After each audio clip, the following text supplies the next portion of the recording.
आई म्हणजे फक्त एक नातं नाही, ती एक अखंड चालणारी कथा असते, जिला सुरुवात असते पण शेवट नसतो. घर झोपलेलं असतानाही ती जागी असते, घर थांबलेलं असतानाही ती चालत असते. पहाटेचा पहिला श्वास ती घेते आणि रात्रीचा शेवटचा उसासा तिचाच असतो.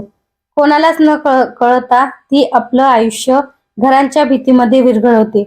आणि तरीही कोणी म्हणत नाही, आई तू किती थकलीस. त्या दिवशीही आई पहाटे उठली, अंगात ताप होता, डोकं जड झालेलं, पाय सुजलेले, पण तिने कधीच तापाला नाव दिलं नाही, वेदनांना ओळख दिली नाही.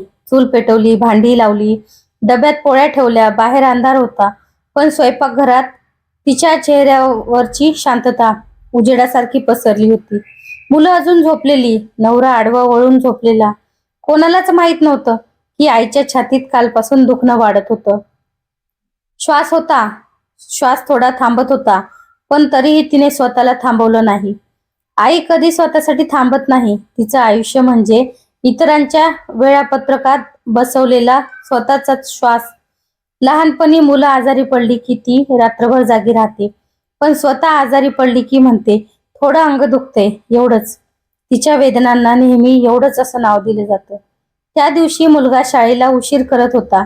आईने तापातही त्याचे बूट शोधले, पाण्याची बाटली भरली आणि दारात उभी राहून म्हणाली, धड नीट अभ्यास कर. तो निघून गेला. वळूनही पाहिलं नाही. आईचं मन क्षणभर थांबलं, पण लगेच पुन्हा धावू लागलं, कारण आईला थांबायची सवय नसते. दुपारपर्यंत घर रिकामं झालं. स्वयंपाकघरात शांतता होती, पण त्या शांततेत आईचा श्वास जड होत चालला होता. तिने खुर्चीला टेकून बसायचा प्रयत्न केला, पण लगेच उठली. तिला वाटलं, आता बसले तर काम राहील. तिच्या आयुष्यात आता कधीच नसतं. ती नेहमी नंतर साठी जगत असते. नंतर मुलं मोठी झाली की, नंतर थोडा आराम करीन, नंतर वेळ मिळेल, पण तो नंतर कधीच येत नाही. संध्याकाळी मुलगी कॉलेजमधून परतली. आईने तिच्या चेहऱ्यावरचं थकलेपण पाहून विचारलं, काय झालं. मुलगी म्हणाली, काही नाही ग, खूप काम होतं. आई हसली. ती हसली कारण तिच्याकडे नेहमी हसणंच उत्तर असतं. रात्री जेवण बनवताना आईचा हात थरथरत होता. तिने ते लपवण्याचा प्रयत्न केला. नवऱ्याने विचारलं, काय झाले. ती म्हणाली, काही नाही, थोडं थकले. त्या थोडीमध्ये किती वेदना दडलेल्या असतात ते कुणालाच कळत नाही. जेवण झाल्यावर सगळे आपापल्या खोलीत गेले. टीव्ही, मोबाईल, आवाज. आई मात्र स्वयंपाकघरात आवरत होती. भांडी घासत असताना पाण्यात तिचे अश्रू मिसळले, पण तिने आवाज येऊ दिला नाही. आई रडते, पण कधीच ऐकू येऊ देत नाही. त्या रात्री आई झोपली नाही. छातीत दुखणं वाढत होतं, श्वास अडखळत होता. ती देवाजवळ बसली, हात जोडले, देवा मला काही झालं तरी चालेल, पण माझ्या मुलांना काही होऊ देऊ नकोस. आईची प्रार्थना नेहमी स्वतःपासून दूर सुरू होते. सकाळ झाली पण आई उठली नाही. घरात पहाट झाली, चूल पेटली नाही. मुलांनी पहिल्यांदा स्वयंपाकघर शांत पाहिलं. मुलगा आईच्या खोलीत गेला. आई आवाज आला नाही. त्याने हलवून पाहिलं. थंड स्पर्श. त्या क्षणी त्याच्या पायाखालची जमीन सरकली. डॉक्टर आले, लोक आले, नातेवाईक आले. सगळे म्हणत होते, आधीच दाखवायला हवं होतं, पण कुणीही विचारलं नाही. आईला वेळ दिला होता का. तिच्या वेदना ऐकल्या होत्या का. तिच्या थकव्याला मान दिला होता का. आई गेली, पण घरात तिचा आवाज राहिला. स्वयंपाकघरात, कपाटात, देव्हाऱ्यात तिची साडी अजून कपाटात होती. तिचा वास अजून उशीत होता. मुलगी रात्री उशिला बिलगून रडत होती. मुलगा एकटाच बाहेर बसून आकाशाकडे पाहत होता. पहिल्यांदाच त्याला कळलं, आई म्हणजे काय. आई गेल्यावर घर चालू होतं, पण घर राहिलं नव्हतं. सकाळी उठायला कोणी हाक मारत नव्हतं. डब्बा ठेवलेला नव्हता. आजारी पडलं की कपाळावर हात ठेवणारा कोणी नव्हतं. त्या दिवशी मुलाने पहिल्यांदाच स्वतःसाठी चहा केला. चव आली नाही, कारण आईच्या हातची चव पदार्थात नसते, ती मायेच्या स्पर्शात असते. आई गेल्यावर प्रत्येक गोष्ट उशिरा कळते. तिचं काही नाही म्हणजे किती मोठं काहीतरी होतं हे समजायला वेळ लागतो. आईने कधीच मोठी स्वप्न पाहिली नाहीत. तिचं स्वप्न म्हणजे मुलाचं हसणं, त्याच्या पायावर उभं राहणं. तिच्या आयुष्याची कमाई बँकेत नव्हती, ती माणसात होती. आणि म्हणूनच ती गेल्यावरही जिवंत राहते. प्रत्येक मुलाच्या डोळ्यात, प्रत्येक मुलीच्या अश्रूत आई म्हणजे शेवटपर्यंत देणारी आणि शेवटीही काहीच न मागणारी.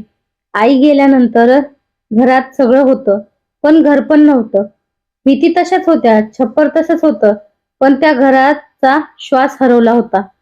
सकाळी उठल्यावर पहिल्यांदाच कुणाच्याही पायात चप्पल अडखळली नाही, कारण आईचा आवाजच नव्हता. उशीर होतोय रे, त्या आवाजाशिवाय वेळ थांबली होती. घड्याळ चालू होतं, पण आयुष्य थांबल्यासारखं वाटत होतं. मुलगा ऑफिसला गेला, पण मन तिथे नव्हतं. संगणकासमोर बसूनही डोळ्यासमोर आईचं स्वयंपाकघर फिरत होतं. तिच्या हातातली पळी, कपाळावरची आठी आणि जेवून जा म्हणणारा तो आवाज. त्या दिवशी पहिल्यांदाच त्याने टिफिन उघडला आणि डोळे पाणावले. आईच्या हातची भाजी नव्हती, पण तिची आठवण होती आणि ती जास्त बोचरी होती.